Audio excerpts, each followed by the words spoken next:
राजस्थान के इस इलाके से क्यों पलायन कर रहे बहुसंख्यक? धार्मिक स्थलों पर लगे ताले, घर की दीवारों पर मकड़ी के जाले, मोहल्ले के मोहल्ले हो गए वीरान। 600-800 परिवारों के पलायन का दावा क्या कर रहे हैं सीएम अशोक गहलोत? क्या राहुल गांधी करेंगे दौरा? क्या प्रियंका गांधी देखेंगे इनका दर्द? कांग्रेस को बहुसंख्यकों की सिसकी क्यों नहीं सुनाई देती? राजस्थान का एक ऐसा इलाका जहां 600 से 800 बहुसंख्यक परिवार अपना घर, कारोबार, जायदाद सब छोड़कर चले गए। उनके मोहल्ले के मोहल्ले वीरान पड़े हैं। जरा इस घर के दरवाजे को देखिए, पुराने किवाड़ हैं जिन पर ताला लटका है और किसी जमाने में जहां बच्चों की किलकारियां गूंजती होंगी वहां अब घास और कांटों की झाड़ी उगाई है।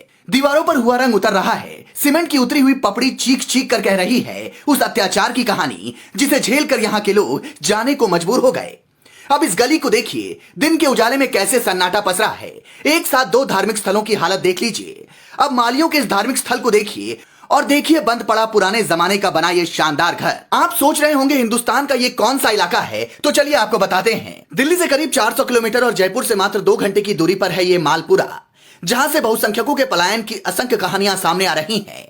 लेकिन अशोक गहलोत कुछ नहीं कर रहे। राहुल गांधी मौन है, प्रियंका गांधी की कोई खबर नहीं है और कथित लिबरल गैंग कोई शोर नहीं कर रहा है। यहाँ 1950 से लेकर अब तक सांप्रदायिक तनाव में 65 से ज्यादा एफआईआर हुई है। बवाल में काफी लोगों की जान जा चुकी है। हर साल धार्मिक त्योहारों के मौके पर दोनों समुदाय में तनाव बढ़ जाता है। 2019 में दशहरा जुलूस में पत्थरबाजी के बाद 18 दिन तक कर्फ्यू लगा रहा था। माली, गुर्जर और स्वर्णकार समाज के धार्मिक स्थल या तो बंद हो गए या मूर्तियां हटा दी गईं। यहाँ जैन तीर्थ दादाबाड़ी और आदिनाथ मंदिर के दर्शन के लिए देश भर से लोग आते हैं। यहाँ जामा मस्जिद, दूधाधारी मस्जिद और कलुखा के महलों की मस्जिद जैसी पुरानी इमारतें भी है। सवाल यह है कि अशोक गहलोत की नाक के नीचे इतना बड़ा पलायन हो रहा है तो कोई बात क्यों नहीं कर रहा?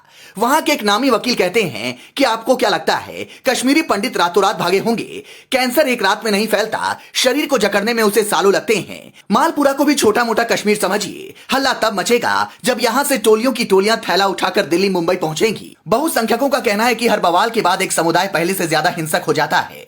कथित शांति कायम होने के बाद वो सीधे हमले नहीं करता, लेकिन अपने खान पान, तौर तरीकों से कुछ ना कुछ ऐसा कर जाता है कि लोग भागने पर मजबूर हो जाएं। औने पौने दामों पर मकान बेचकर वे या तो नए मालपुरा या कहीं और निकल रहे हैं, वहां जहां हिंदुओं की बसाहट हो। मालपुरा का हाल भी कश्मीर जैसा ही लगता है, लेकिन सरकार से लेकर पुलिस तक कोई सुनने को तैयार नहीं है।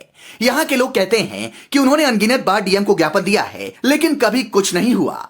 अब वो थक चुके हैं। सोचिए, अभी तो राजस्थान में चुनाव है, तब भी ये मुद्दा नहीं गूंज रहा। अगर इसकी जगह किसी और समुदाय के लोगों का पलायन हुआ होता तो कितना बवाल होता, अब खुद ही बताइए। कितने एनजीओ वहां पहुंच जाते, कितने नेताओं का तांता लग जाता, मीडिया वालों का जमावड़ा होता। लेकिन क्या बहुसंख्यकों का पलायन नहीं होता है? क्या उनका दर्द किसी को समझ आता है?